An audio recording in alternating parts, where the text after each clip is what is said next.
This is a newer field for the nutritionist, and upcoming nutritionists must be wondering what is IEM. So let us start with the first slide.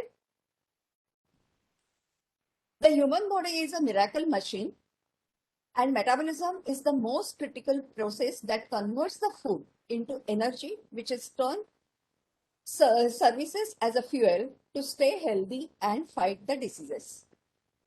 Inborn errors of metabolism was first conceived by Garrod in 1902, a century back nearly. IM are a heterogeneous group of disorders that may be inherited or may occur as a result of a spontaneous mutation caused by mutations genes coding for proteins that functions in the metabolism. Next. These diseases involve failure of the metabolic pathways involved in either the breakdown or a storage of carbohydrates, proteins, and fatty acids. Most are inherited as autosomal recessive. Rarely they are autosomal dominant and X-linked. Next. Environmental, epigenetic, and microbiome factors and additional genes are potential modifying the etiological factors in those with inborn errors of metabolism. While the individual incidence is small, collectively they are a significant contributor to the infant mortality burden. The incidence in India is high for congenital hypothyroidism, congenital adrenal hyperplasia, G6PD deficiency, hemoglobin disorders, organic acidurias, and amino acidurias. Nearly 74,000 babies are born every day in India, of which approximately 74 are born with inborn errors of metabolism. This translates to more than 27,000 infants annually who need the specialized nutrition and medical attention. So the role of a dietitian becomes very crucial in this. And incidence was being checked in South India. It was being found that 1 in 1060 as a IEM. There was a study conducted for the zonal prevalence. In that they found IEM was 2.9%. That is nearly in 103 cases where been IEM. East zone had 13% cases. North zone had 24%. West zone had 23%, whereas South zone has the highest, that is 38% of the cases of IEM. Next, please. Next. There was a study conducted in 2016, state-wise strains of the IEM to check. In that, Karnataka found to have more of the homocystinuria cases, hyperglycemia, MSUDs, PKU. Then Andhra Pradesh, Telangana had more of congenital hypothyroidism and CAH. North India has more of the amino acid disorders, whereas Mumbai has albinism, alkaptonuria, and amino acid disorders. East India has a Wilson's disease more, whereas West India has GM2 or gangliosidosis is common. Next slide, please. Next, please. There was a study conducted in North India for the amino acidopathies. They showed that consanguinity was highest in Muslim, that is 52%, and Hindus had only 18%.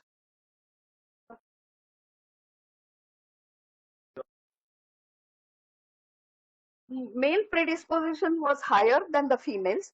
55.3% were had a male, whereas 44.7% only had a female IEM cases. And more cases were seen from infant to first year.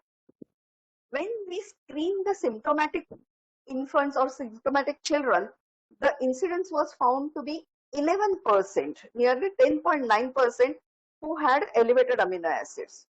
The prevalence of the amino acids found high in early age, that is nearly 45%. Males were 55.3%, rural areas 75%, and if you see the Muslims, it was 39%. Among the common acidopathies found in the study was generalized aminoaciduria, MSUD, followed by tyrosinemia, glycinuria, and PKU. The classification of the IEM has to be taken into consideration. The pathophysiological classification can be divided into two. That is, category 1 includes the disorders that either involve only one functional system or affect only one organ or anatomic system. Whereas category 2 includes diseases in which the basic biochemical lesion either affects one metabolic pathway common to a large number of cells or organs, or is restricted to the one organ but give rise to a systemic consequences. For easy to diagnose and treat the disorders, it can be further divided into three groups: disorders of intermediary metabolism, disorders involving primarily energy metabolism, disorders involving complex large molecules. Initially, we used to divide protein disorders, carbohydrate disorders, and fatty acid oxidation disorders, or vitamins and mineral disorders. Now all are combined under these three categories. Next, please. Disorders of intermediary metabolism, also known as intoxication disorders. In a normal scenario, A gets converted with the help of B, get converted into C. But due to the enzyme defect, that is B defective, C cannot be produced. And then the D is the intermediate product, which is been produced and which gets accumulated into the body, which gives the chronic toxic effects and seen the results in disease manifestations. Because of C not produced due to the block in it may lead to deficiency, hence conditionally becomes essential to supplement it. Next. This is a simple example which I have spoken to you.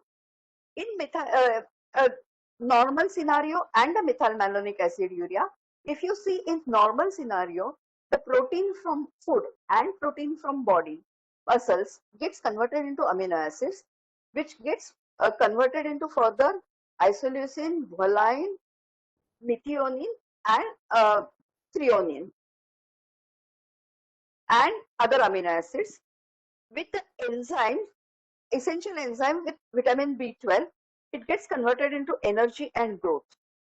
But in methylmalonic aciduria, the pathway for protein metabolism to the amino acids is still constant. It further gets converted into isoleucine, valine, methionine, and threonine, and other amino acids. But due to the lack of enzyme, essential enzyme deficiency, it doesn't get converted into energy and growth, and hence it gets built up into the body, methylmalonic acid and other byproducts, which give to the consequences of the health problems. Next. Next. These disorders will have a symptom-free period after birth, then present either in the neonatal period or a later. Onset will be with acute or chronic signs of intoxication. Acute symptoms can be triggered by dietary intake, fever, intercurrent illnesses, catabolism. And chronic symptoms can be seen as developmental delay, failure to thrive, cardiomyopathy, hepatomegaly, lens dislocation.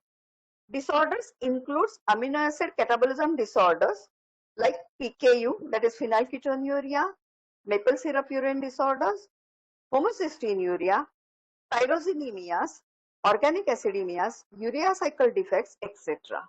If you see the sugar intolerance disorders, it contains, previous slide please, it contains the galactosemia or hereditary fructose intolerance. Metal intoxication disorders are Menkes disease or Wilson's disease. Next slide please. Disorders involving primarily energy metabolism, where the energy metabolism is impaired.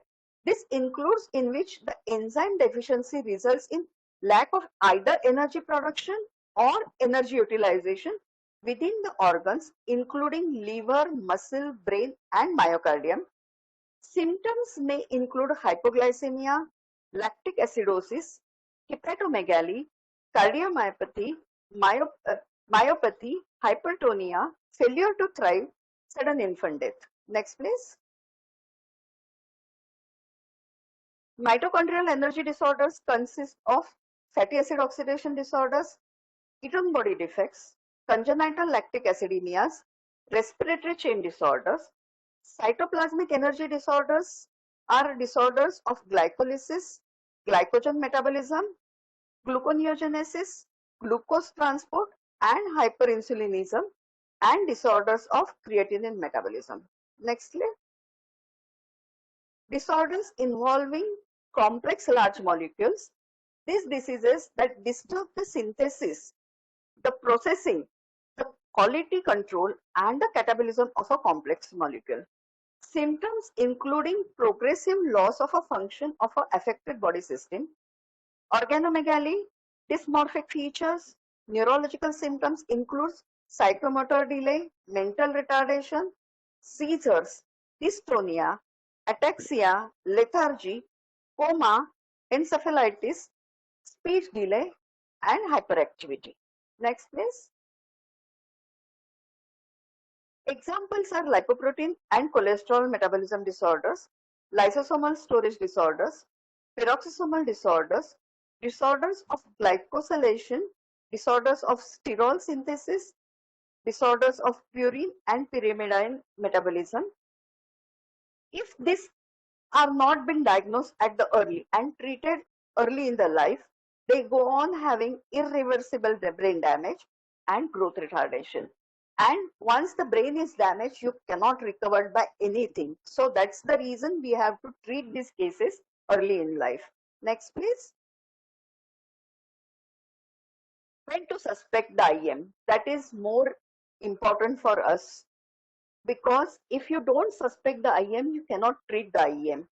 So when you suspect the IM, is history suggestive of developmental delay, regression, mental retardation, refractory seizures, encephalopathy, rapid breathing, failure to thrive, episodic vomiting, unusual body odors, life-threatening illnesses, consanguinity, family history of siblings' death. Or on examination, if you find cataract, early cataract, coronal clouding, cherry red spot, micro or macrocephaly. Macrocephaly is the large head circumference. Coarse facies, alopecia, hepatomegaly, liver dysfunction, splenomegaly, abnormal CNS examination, and skeletal deformities. Next, please. This is a, I'm showing you how we suspect the cases and how we have to go ahead with treating the cases. This is an adopted female child. Mother expired on day 12. Birth weight query 2.2 kg. And on day 10, she was weighing only 2 kg. She was fed breast milk in hospital, maybe from the milk bank. No history for that. From day 10, Lactodex was been started due to low birth weight. History of jaundice was been noticed on day 3, which is resolved within 24 hours. She was been discharged on day 5. Large head noticed at 1.5 months of age, that is the macrocephaly. When she was doing the follow-up with visits, she was been found weight was less than 3rd percentile, height was less than 3 percentiles, head circumference was more than 95th percentile. So was been suggested to do the ultrasound, and ultrasound was done where they advised to go for an MRI. Next, please. And MRI was reported as a glutaric aciduria. This is an amino acid disorder of a lysine metabolism, and 0 to 6 years are very crucial for these children to treat. Even minor illnesses can have the lifelong problems for these cases, and that's the reason when you see some symptoms, you should try to pick up the IEMs. Next, please. These are the abnormal urinary odors. If you find the maple syrup smell, you can think of maple syrup urine disorders, sweetie fit, IVA or isovaleric acidemia, glutaric acidemia. Sulfur type, you can think of cystinuria, tyrosinemia type 1, boiled cabbage, tyrosinemia type 1, goldfish, trimethylamminuria or dimethyl glycine dehydrogenase deficiency, cat's urine smell, multiple carboxylase deficiency, or if you find the mousy odor, you can think of a PKU. Next slide. Next. Suspect when investigations reveal metabolic acidosis, wide anion gap, hyperammonemia, hypoglycemia, urine ketones present or absent, urine reducing substance positive or negative. Usually we do the Bennett test where you can see the galactosemia. Next. Next, that is lactic acidosis and altered liver function. What is a metabolic acidosis? Metabolic acidosis can be readily demonstrated through blood gas and electrolyte measurements and is characterized by decreased blood pH, decreased bicarbonates, and decreased PCO2. Acidosis is defined when the pH is less than 7.3, PCO2 less than 30, and HCO3 is less than 15. The normal ion gap is 7 to 16. Next. An increase in the anion gap can result from either a decrease in unmeasured cations or an increase in unmeasured anions, additional organic compounds, or circulating hormones. Can be classified into two, higher or a normal gap. More than 16 suggestive of an IEM causing acidosis. So we have to, if you find the anion gap more than 16 also, you should try to rule out for the IEMs. Next, please. From the blood gas, this is a simple example which I am showing you. If the blood gas reveals normal alkalosis or respiratory alkalosis, and if you find glucose normal, lactate normal, ammonia elevated, no ketosis, think of urea cycle disorders. But acidosis is present with a raised anion gap, check your lactate levels. If elevated lactate is there, and if you find hypoglycemia plus minus, ketosis plus minus, normal CPK plus minus, you can think of mitochondrial disorders or disorders of pyruvate deficiency. Or if the lactate is normal, check your urine ketones. If urine ketones are absent and if you find hypoketotic hypoglycemia, abnormal LFTs, elevated CPKs, you think of fatty acid oxidation disorders. Or if it is present, ketotic hypoglycemia, neutropenia, think of organic acidemias. Or ketotic hypoglycemia plus minus, elevated plasma leucine, isoleucine, valine, you can think of a maple syrup urine disorders. Next, please. Next, please.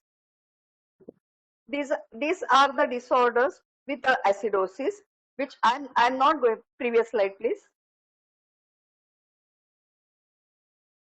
In this, if you find protein metabolism disorders are there, fatty acid oxidation disorders are there, and even the carbohydrate disorders are there. So that's the reason now the means we divide the classification into 3 categories. Next, please. Similarly, with alkalosis, you don't think only the UCDs or urea cycle disorders, but you can see of LCAD, you can think of GSDs, you can think of biotinase deficiency. Next slide, please. This you will find it in the literature. So I'm not, before that, just previous slide. After hyperammonemia, you can think of IVA, MSUDs, and so many other disorders. Next slide. If usually hyperammonemia is been seen in most of the times in either organic acid ureas or urea cycle defects. If your blood gas and this acidosis is present, check the urine organic acids and think of urine organic acid ureas. Or no acidosis, check the plasma amino acids. And based on the citrulline, UCDs are multiple urea cycle disorders are there. So they are being checked on the citrulline levels. If you find the low levels, you can think of CPS. It is increased but lower side. You can think of OTC. Or if it is very high, you can think of a citrullinemia. Next slide, please. Similarly, in hypoglycemia, you can check the acidosis status. If no ketoacidosis, think of fatty acid oxidation of NCAD, VLCAD, or LCAD. And if acidosis is present, check the unusual odor.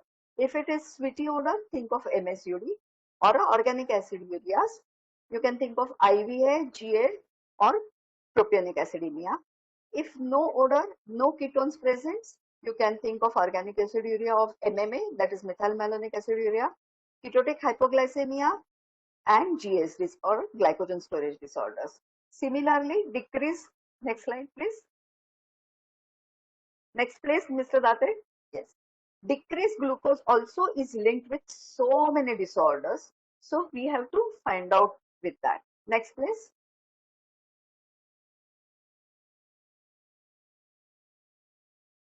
A female child. I am showing on the basis of the investigations how we screen the cases. This female child, birth weight of 3.5 kg, was admitted to the hospital at the age of 6 days with refractory metabolic acidosis, convulsion, and lethargy. On admission, she had a tachypnea, tachycardia, but saturation maintained at room temperature. On examination, she was found hypotonia, hepatomegaly was been noticed. Before admission investigations, CRP was 0.2, sodium was 138, potassium was 5.8, RBIS was only 42, ammonia was 105, nearly normal, CPK was 113.4, hospital revealed high anion gap. So metabolic acidosis was been confirmed on basis of that. Next, please. So she was been asked to go for a IEM screening. So IEM screening, we check C5. Next, please. The C5OH, that is 3OH isovaleril carnitine above normal levels, which confirm the diagnosis of HMG CoA deficiency. This deficiency has protein metabolism disorder as well as the fatty acid oxidation disorders. So in these cases, we have to restrict the leucine, we have to restrict the fats also. We have seen with metabolic acidosis and all, but if we have only these type of investigation like uric acid, then increase liver enzymes, increase ammonia, ketonuria, hypoglycemia is there, lactate is elevated, metabolic acidosis is there. I'm giving few examples of the disorders. In organic aciduria, uric and the mitochondriopathies you can think of, both contains the uric acid positive. How can we differentiate between this organic aciduria and mitochondriopathies? If you notice, liver enzymes are 2 times elevated or more elevated in mitochondria, whereas ammonia is increased more than 3 times sometimes in organic aciduria. And in mitochondria, it may be increased or it may be not increased. So from this, lactate also will be higher in mitochondria compared to the organic aciduria. So you get fine-tuned furthermore what type of IM the child is going to face, child is facing from that. Next slide, please. So you got how to suspect the IM, what are the disorders are there. Now, after suspecting the IM, we can't go on treating with suspicion. So we have to confirm the diagnosis of the suspected IMs. How can we confirm that diagnosis? Usually the blood TMS is been sent for acyl carnitine, organic acid, or GCMS is done. This plasma and urine amino acids quantitatively been analyzed, so which we see the peaks also on that, and based on that we diagnose which type of amino acid disorder the child will be having. Urine organic acids by chromatography. Specific metabolites sometimes assays are being run, but confirmation comes with a DNA mutation analysis. which gene is defective in that particular child is being done by the DNA mutations. And that gives you a clear-cut diagnosis of the IEM. Or enzyme assays on skin fibroblasts or blood cells also can be done. Next slide, please. So now the role of a management comes. If you see a significant numbers, that is nearly 70% of IM are often treatable by the therapeutic dietary intervention as a sole treatment. So the role of a nutritionist become very, very important in managing the IMs or in combinations with pharmacological agents or enzyme replacements or gene therapy or organ replacements. Among the dietary interventions, it was first treated of the phenylketonuria by restricting the phenylalanine in 1960s. It was been diagnosed in 1902, nearly a century back, but the treatment started only after 1960s. And now so many disorders can be treated by diet alone or in a combination therapies. So how we should go about the dietary interventions for this?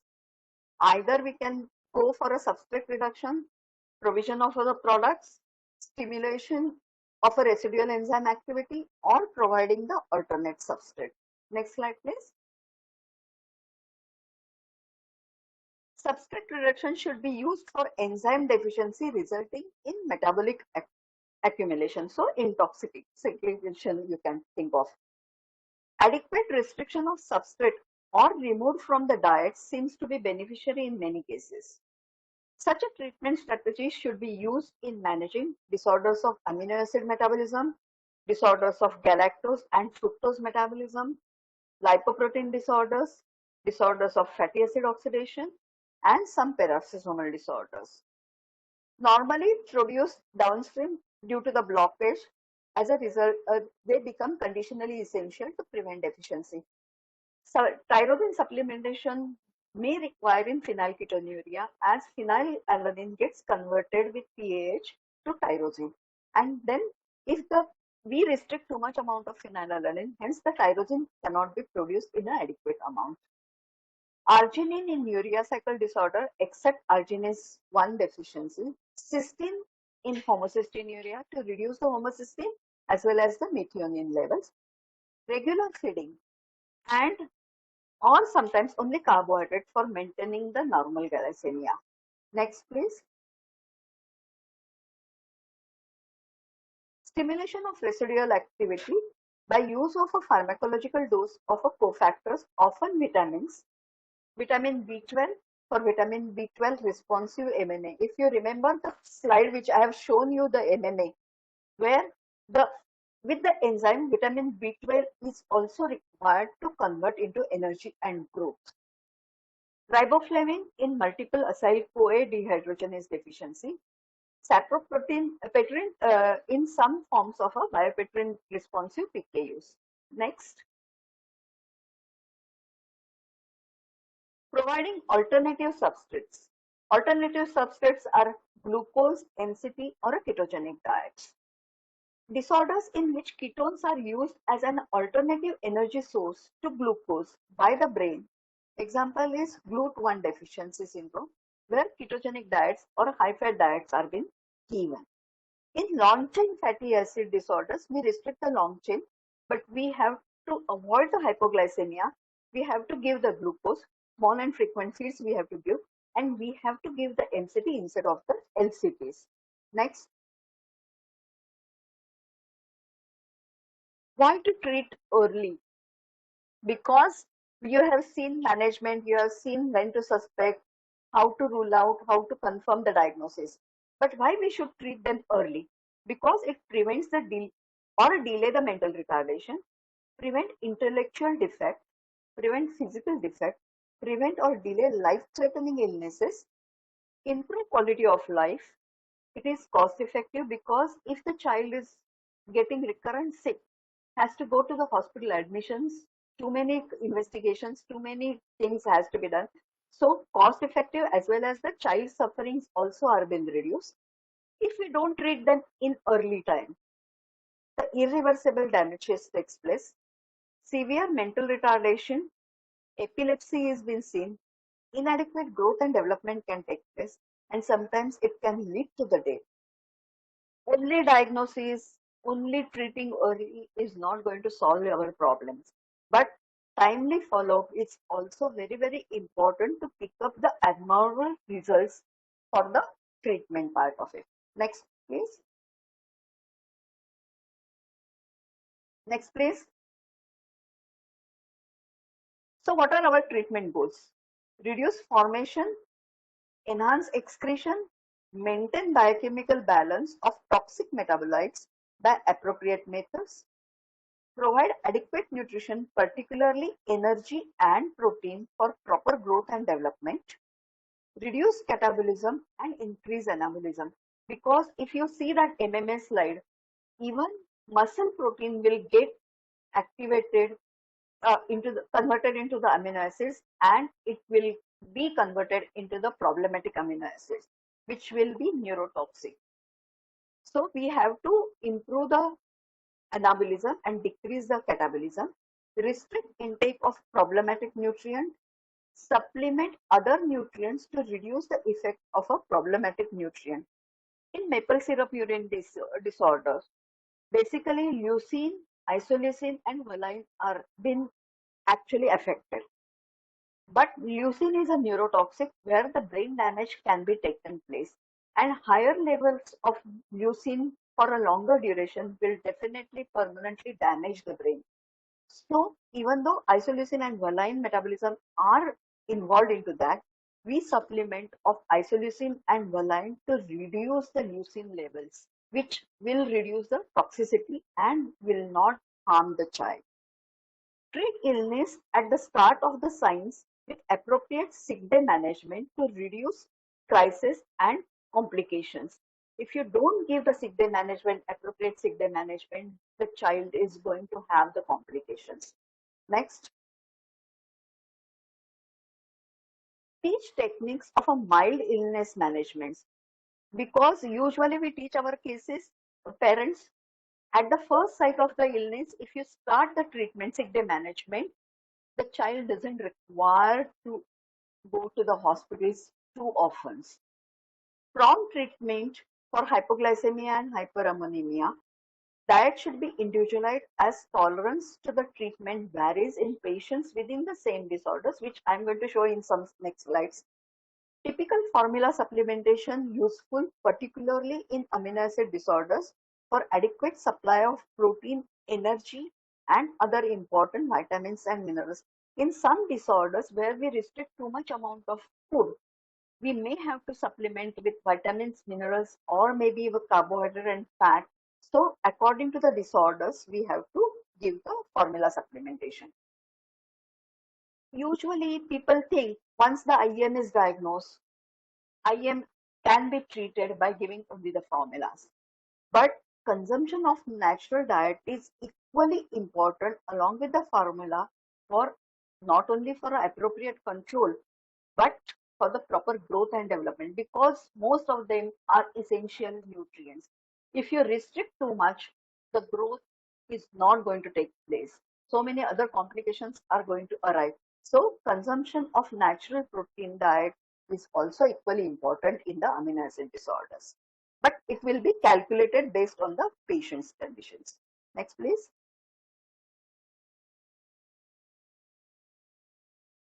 Nutrition during the suspected IM. Our role starts there itself. Nutrition must be rapidly considered in composition and mode of administration. If you find a neurological distress with ketoacidosis, example I am giving you, high energy protein free nutrition should be supplement. Approximately minimum 100 calories per kg must be provided. If enteral nutrition can be given, then give the enteral nutrition. If enteral nutrition cannot be given, then think of parenteral nutrition. Usually this PN nutrition is required in most severe cases. Next, please. Next, please. I'm giving you some examples for parental nutrition and enteral nutrition for 3.5 kg of a neonate who has a suspected IN previous. For a 500 ml of parental nutrition, you can use 30% of glucose to 40 ml, 20% intralipid 50 ml, and other important nutrients. This will provide 378 calories. So approximately we are providing 100 calories per kg of body weight. But if you can use the EN, you can use 92 grams of maltodextrin based formula with 13 ml fat and other important nutrients, which provides 460 calories. So nearly 90 calories or more in a same volume if you can provide into that. Next, please. Protein should not be restricted for more than 2 days to prevent acute protein malnutrition. If diagnosis is confirmed, try to in, introduce disease-specific formula first and then natural protein. But if you don't have the formula, don't stop to introduce the natural protein, but give in very, very minimal amount with restricted offending amino acids. Quantity will depend on the clinical status of the patient. If possible, try to use express breast milk as a natural protein source. If not, infant formula with amino acid composition will be preferred in amino acid disorders. Next, please.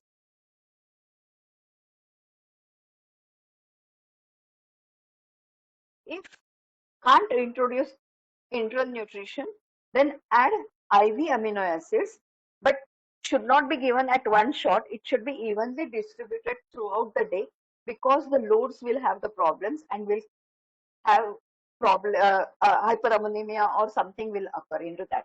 This is particularly important when you are treating the suspected amino acid disorders.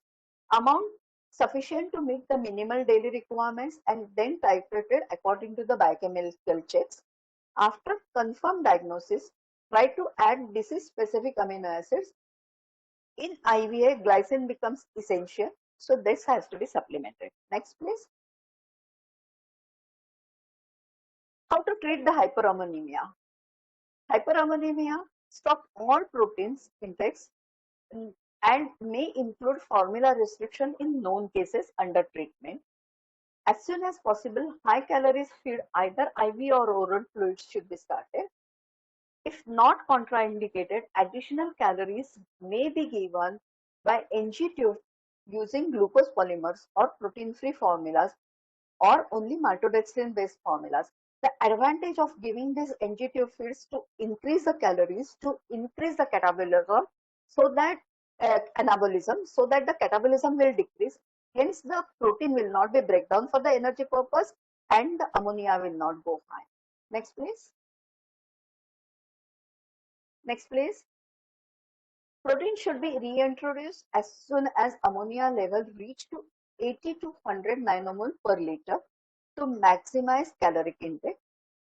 Introduction of protein should not be delayed more than 48 hours to avoid the protein malnutrition. Introduction of protein should not be delayed more.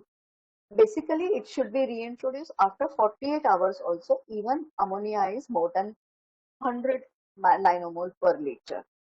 If there is a hyperglycemia, start insulin drip, but do not decrease the rate of a dextrose infusion or dextrose diet or glucose from the diet. Next.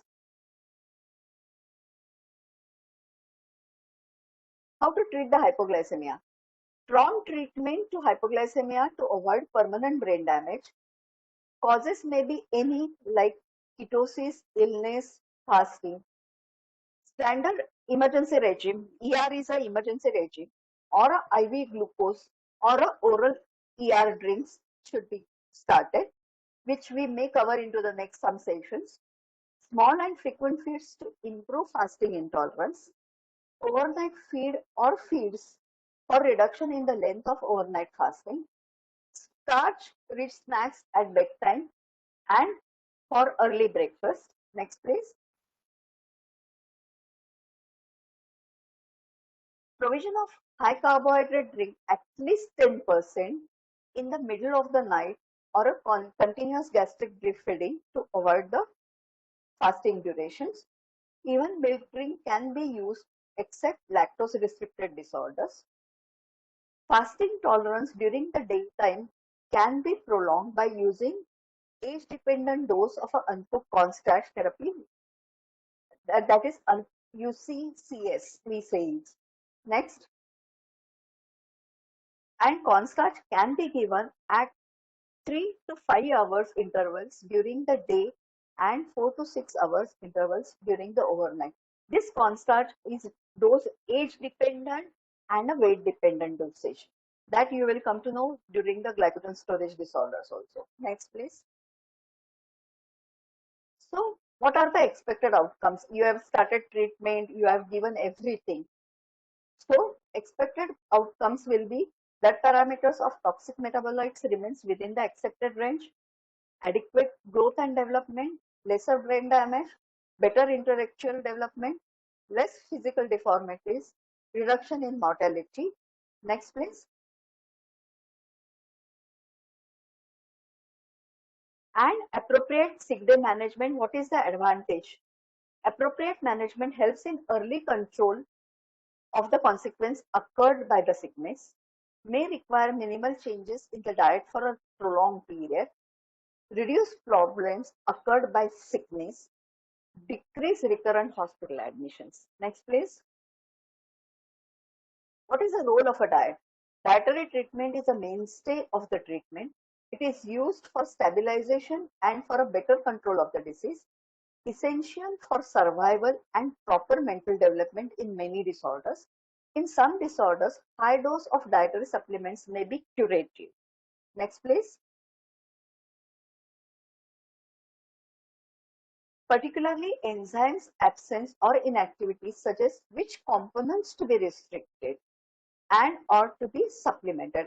For example, in phenylketonuria, if PA is deficient, then we have to restrict the phenylalanine. This is what is the indication comes.